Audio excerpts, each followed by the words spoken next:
Je dis souvent que lorsqu'on fait de la sécurité routière, il faut parler comme une entreprise. Il faut qu'on ait du gain. Nous, notre objectif, c'est d'avoir du gain, qu'il y ait moins de morts. Il faut qu'on gagne des gens, qu'on gagne sur les accidents. Et on a 4 objectifs qui sont là, qui s'aperçoivent qu'actuellement, on n'est pas dans la bonne courbe, si vous voulez. L'objectif 2012, on sait très bien qu'on aura du mal à l'atteindre, mais quand même. Alcool. Regardez donc cette courbe des tués facteur alcool. On s'aperçoit que c'est la première cause maintenant d'actualité. Il va falloir sérieusement qu'on s'attaque au problème. Je ne peux pas dire comment, hein, je n'ai pas les outils. Mais il faut qu'on se rende compte que si on veut améliorer notre situation dans les 5 ou 6 ans, tout le monde est d'accord avec son tableau? Pas d'erreur? Personne conteste. Donc voilà les statistiques de la région. Et en dessous, on a les évolutions, donc on pourrait se féliciter avec des statistiques qui me paraissent à peu près bonnes dans l'ensemble cette année. Ensuite, je parlerai des facteurs de risque et des accidents, tels qu'on les a déterminés dans notre enquête épidémiologique sur l'étude des 3 cités. À la fois des risques des accidents, mais aussi des risques d'arrêt de la conduite, puisqu'on peut regarder quels sont les facteurs qui sont associés à l'arrêt de la conduite. Et enfin, j'insisterai beaucoup sur la problématique de la conduite automobile et de l'autonomie dans la vie quotidienne. Alors, les seniors, est-ce qu'ils sont dangereux sur la route? Là, je me suis appuyée sur la thèse de Sylvia Delafont, que j'ai co-dirigée avec Bernard Lemond de l'IFTA. Bernard Lemond, c'est l'homme de l'étude SAM sur l'alcool et sur le cannabis, et l'épidémiologie, j'allais dire, de la sécurité routière qui met en avant des problématiques de santé.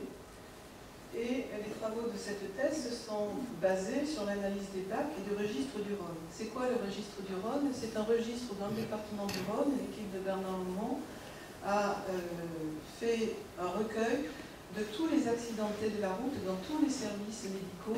Chez les personnes âgées, la ceinture complexée, bien sûr, elle protège, mais on peut quand même avoir des enfoncements du thorax liés aussi à la ceinture pour le passager, que ce soit à l'avant ou à l'arrière.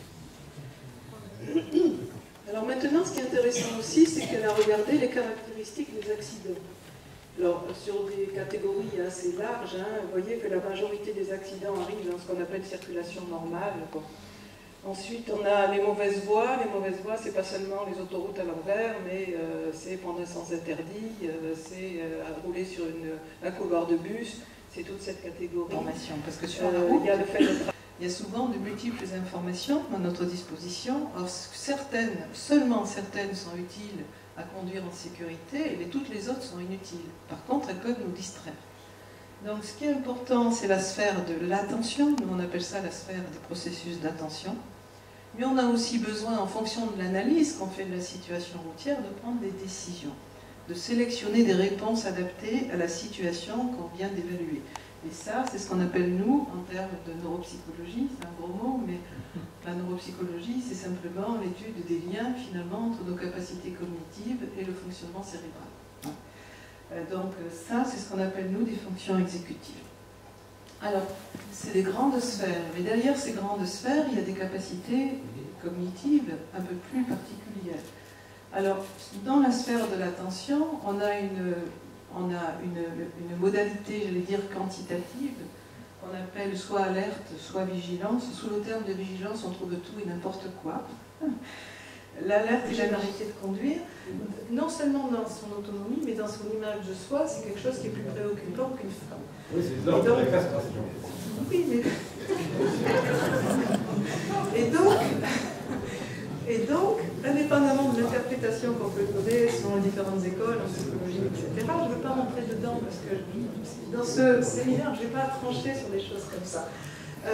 Ce qui est important, c'est finalement de prendre en compte ça, parce que finalement, quelqu'un qui a des problèmes, qui soient cognitifs, visuels, qui ne veut pas s'arrêter, et qui ne veut pas les voir, et donc qui ne veut même pas réguler, qui veut dire, mais moi je conduis comme avant, c'est comme si j'étais jeune, il n'y a rien qui a changé, celui-là, il est dangereux sur la route. Et non seulement pour lui, mais pour les autres. Parce que le problème, je le redirai tout à l'heure, on n'est pas seul.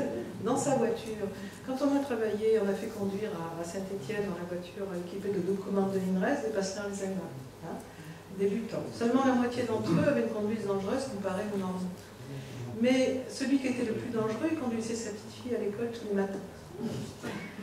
Je veux insister sur le fait que le problème, c'est pas seulement, moi je dis toujours, un parachutiste qui a une démence ou qui a des troubles cognitifs importants, qui veut continuer à sauter en parachute, s'il a le droit, s'il ne met pas la vie des autres en danger, sa prise de risque à lui, il a le droit de mourir en parachute.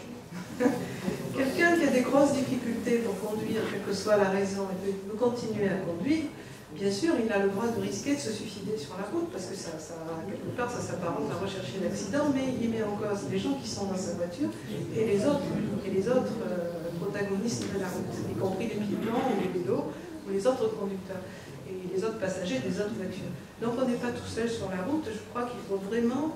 Et si vous voulez, il y a quand même...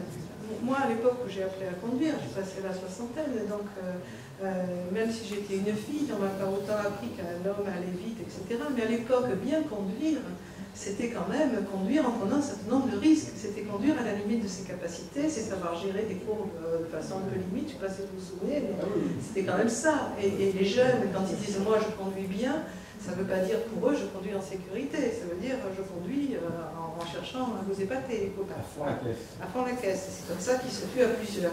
Alors je ne dis pas que ça existe encore, mais chez certaines personnes, chez certains conducteurs, ce type de choses existe encore.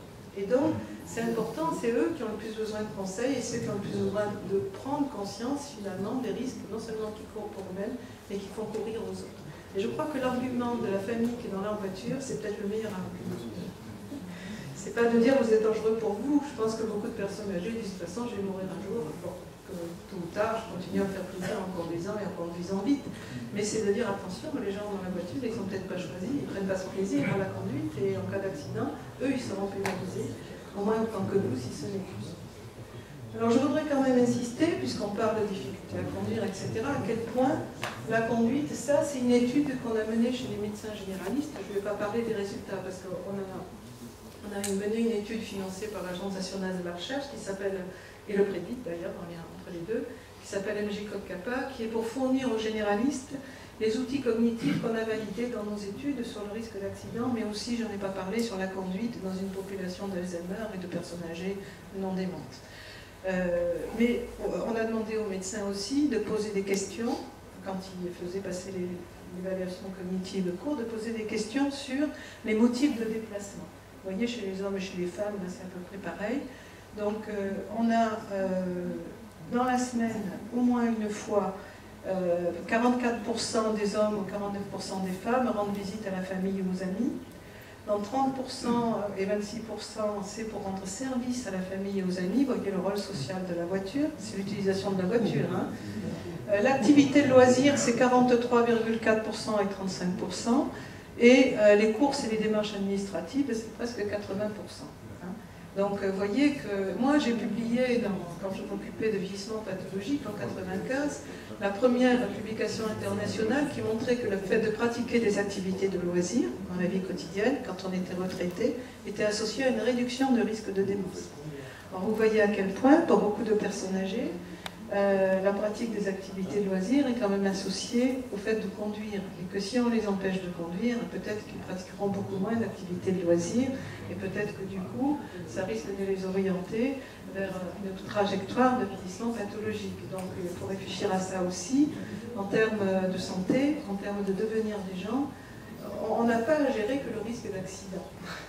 On a à gérer le risque d'accident avec toutes ses conséquences pour tout le monde sur la route, mais on a aussi à gérer la trajectoire de vie de la personne, du conducteur. Et en termes de nécessité de la voiture, vous voyez que pour la boulangerie, la nécessité de la voiture, c'est 31 à 38%, mais quand même pour la boulangerie. Et quand on regarde le médecin ou la pharmacie, vous voyez que pour accéder au médecin, on est à 57 et 59% qui ont besoin de la voiture. Alors bien sûr, la famille peut vous accompagner. Mais bon, donc vous voyez à quel point la voiture est importante. Ça ne veut pas dire qu'il faut maintenir l'activité de conduite automobile à tout prix quand il y a vraiment des problèmes importants. Il faut toujours, dans ces problématiques, il faut arriver à conjuguer la qualité de vie de la personne, son autonomie, et puis la prise de risque pour lui et pour les autres. Et cet équilibre-là, c'est cela qui est difficile à trouver dans une réflexion collective, comme dans une réflexion sur un cas individuel. Alors, prévention, la détection et la correction des problèmes moteurs, visuels et cognitifs, puisqu'on a vu qu'ils étaient importants pour conduire. Ensuite, il y a la prise en compte de ses limitations motrices, visuelles et cognitives dans son activité de conduite. Là, on est sur les changements d'habitude et de façon de conduire, et sur l'augmentation des marges de sécurité.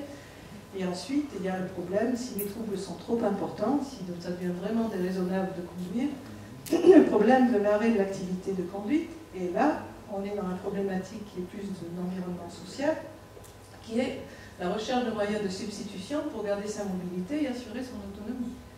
C'est un peu une gageure finalement, mais bon, on va voir, ça devient un peu compliqué.